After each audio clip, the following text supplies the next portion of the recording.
This woman was very excited when her horse gave birth to a foal. She had been anticipating the birth of the young horse and immediately called the vet. But when he checked the newborn, he spotted something unbelievable that would change the woman's life in ways she couldn't have imagined. But before we start our story, smash the like button, make sure to subscribe and hit the notifications bell so you won't miss any new stories. Taylor was making her way around the farm, as she would do every day, only this time she was hopping around eagerly. She was happy because, with every day that passed, her dream came closer. It was due to this that her heart skipped a beat when she entered the stable. Taylor noticed it immediately after she entered the stable. She gasped and put her hand in front of her mouth. "Finally!" she exclaimed while carefully walking toward her mare, which was about to give birth to her highly anticipated foal. Soon, her dream would become reality, or so she thought. After ensuring everything was going well with the mare, Taylor called the vet. She had researched veterinarians nearby beforehand and decided Dr. Westwood was the best person for the job. He worked closely with Taylor and the mare from the start, and after the call, he made his way over as quickly as possible. Dr. Westwood gestured to Taylor to make room, and she took a few steps back. Although Taylor grew up on a farm and had seen a horse give birth many times, this time was different. She had been waiting for this one for years.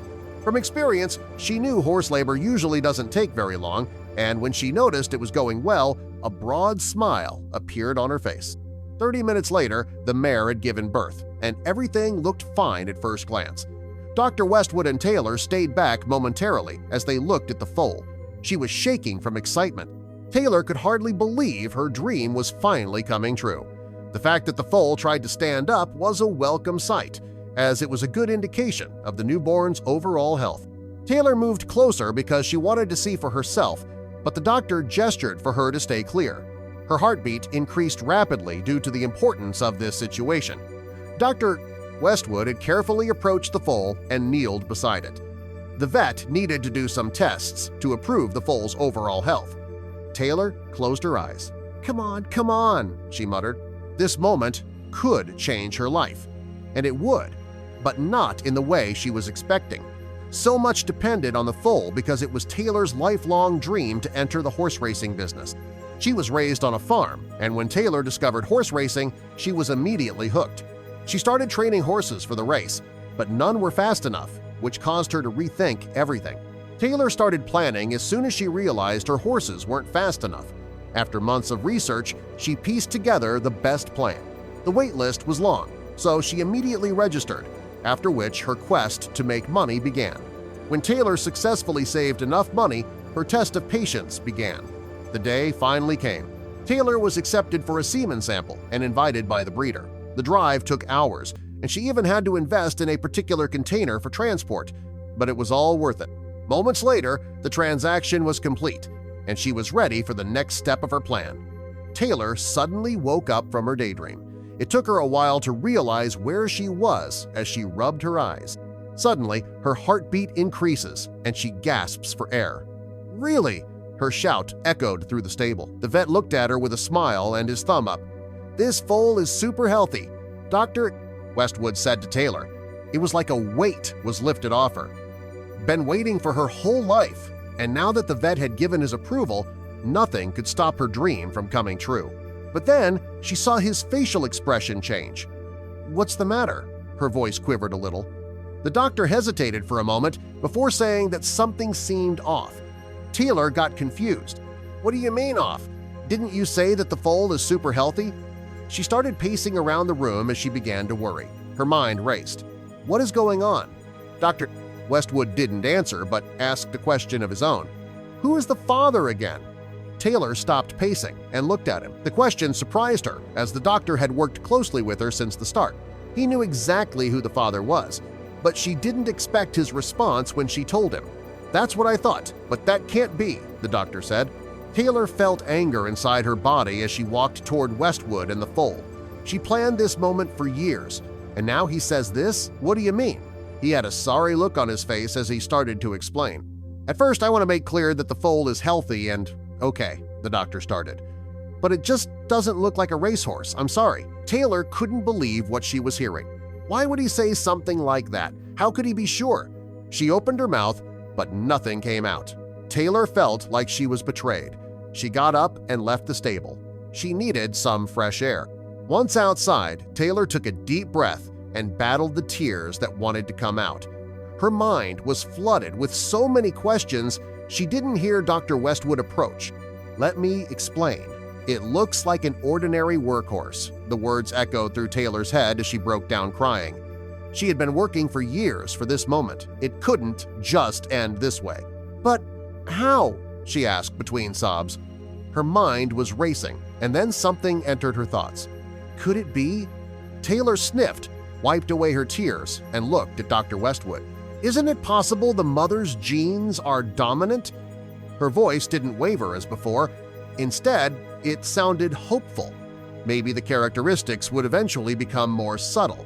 But that hope vanished as soon as it had appeared, as the doctor just shook his head. It could, of course, be possible for the mother's genes to be dominant, but it wouldn't show like this, he said. "I wish I could tell you something different. I'm sorry." Taylor let those words sink in for a moment. Then she suddenly stood up as she realized what that meant. It can't be. Taylor started to realize where her plan went wrong. After years of planning, researching, and saving, there was one thing she hadn't prepared for – scammers. It was the only possibility. Her frustration got the better of her as she hit the stable door, but she was so furious she didn't notice how much it hurt. Before Taylor knew it, she had grabbed her phone and called the breeders, but the number was out of order. After a frustrated sigh, she searched for the company on the internet, but nothing appeared. It was like they never existed in the first place. They had vanished, just like her dream. Or had it? Taylor couldn't just accept this. She couldn't just stand there and let her dream be crushed. There was too much at stake. She grabbed her jacket and went to the police station, where she started a case against the breeders, sharing every file and every piece of information that could help them find the culprits. Because Taylor was scammed for over $500, the police took the case seriously and looked for the scammers for over a year. Eventually, the case turned cold, and there was nothing more they could do. She was ready to give up. Tears filled her eyes as she looked at her horse. During the draining year of assisting the police, Taylor raised the horse like no other. Even though the foal wasn't how she expected it to be, she made the best of it. "You're all I have," she said while stroking its neck. The moment she said the sentence, something clicked in her head. Suddenly, she realized. The horse was the only thing she had left. It was all she worked for, all those years. She couldn't just give up on it. Taylor took a few steps back and took a good look at the horse, which had grown over the year, and a plan formed in her head. Taylor called the vet and convinced him to be her horse's permanent doctor. She put her horse, which she had named Chief, on a strict diet and training regime. When Dr. Westwood came to visit, he was surprised to see how much Chief had grown and how fast he was. She noticed the surprise on the doctor's face. "He's quick, isn't he?" she said, calling Chief over. When he arrived, she stroked his head. "He's my last hope. He's running this season." She had no idea how much this decision would change her life. Time flew by, and soon the season's first race arrived. Dr. Westwood did the final checks while Taylor kissed Chief on the nose. "Do your best. I believe in you." She made her way to the stand and held her breath as the race began. It felt like it lasted forever. When she heard Dr. Westwood erupt beside her, she looked and realized they had won. She was thrilled, though the crowd murmured things like beginner's luck and first and only victory. But Taylor was confident Chief would prove them wrong. And during the season, that's exactly what happened until something unexpected occurred. Halfway through the season, a man approached Taylor after a race, asking questions about Chief. She eagerly shared details, but then froze. She recognized him. He was the breeder who had scammed her before. Taylor's grip tightened around the brush in her hand as she processed the realization. Did he not remember her? If so, she had a chance to turn the tables. She played along, answering his questions as her mind raced with a plan. Then he asked if she'd sell Chief's sperm. That gave her the idea she needed. Smiling, she replied, "I will, on one condition." Unlike before, the deal had to happen on her farm. When he agreed, her heart jumped. The trap was set. She called the vet, then the police, explaining her plan. Thankfully, they were quick to help. When she returned home, she found Dr. Westwood and the officers already waiting. She explained everything and helped unload Chief. They didn't have much time. The breeders could arrive any minute. The police hid their vehicles and set up surveillance inside the stable. Everything was ready when the breeders showed up. "This is it," Taylor whispered. She led the breeders into the stable.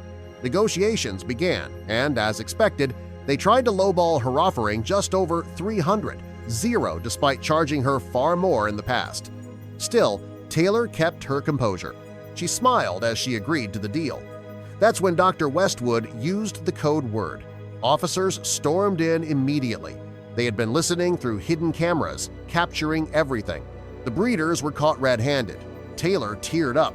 Her plan had worked. It was finally over. The breeders were taken to the police station, and Taylor gave her statement. "Will they go to prison?" she asked. The officer assured her they had enough evidence.